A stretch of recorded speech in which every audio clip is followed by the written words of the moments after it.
Հավիթևիկները մեկ անգամ այս բաղադրատոմսով պատրաստելուց հետո վստահեցնում եմ այլ տարբերակ չեք փնտրի։ Դրսից ստացվում է խրխրթան, իսկ ներսից հյութալի ու լավ համեմված։ Լվանում ենք միսը և չորացնում ենք խոհանոցային անձեռոցիկներով, պատրաստում ենք համեմունքների փունջը։ Ես օգտագործում եմ աղ, կարմիր քաղցր սև պղպեղներ, քրքում սխտորի փոշի։ Դուք կարող եք վերցնել ձեր նախընտրած համեմունքները։ Համեմունքները լցնում ենք մսի վրա, մի լավ խառնում ենք և թողնում ենք մարինացվի առնվազն 2 ժամ, այնուհետև գեղեցիկ դասավորում ենք ճարպաճեռոցի տարայի մեջ։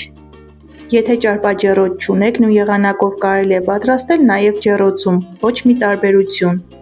Կարմրաթույժ, խրխրթան կեղևով հավիթևիկներ ստանալու համար միսը պետք է համեմենք 2 անգամ։ Եփում ենք 25 րոպե, այդ ընթացքում ժամանակ չենք կորցնում և պատրաստում ենք թանձրուկը, որի մեջ պետք է թաթախենք հավիթևիկները։ Վերցնում ենք սոյայի սոուս, բուսայուղ, տոմատի մածուկ, կիտրոնի հյութ և մեղր, խառնում ենք և ստանում ենք շատ համեղ, հետաքրքիր համային համադրությամբ թանձրուկ։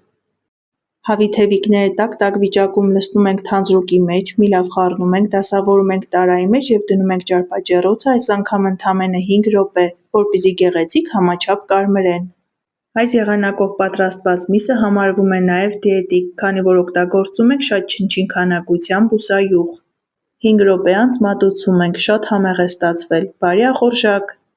Իսկ դուք մի մոռացեք բաժանորդագրվել իմ ալիքին, քանի որ իմ խոհանոցում ամեն ինչ շատ պարզ և հեշտ է։ Առայժմ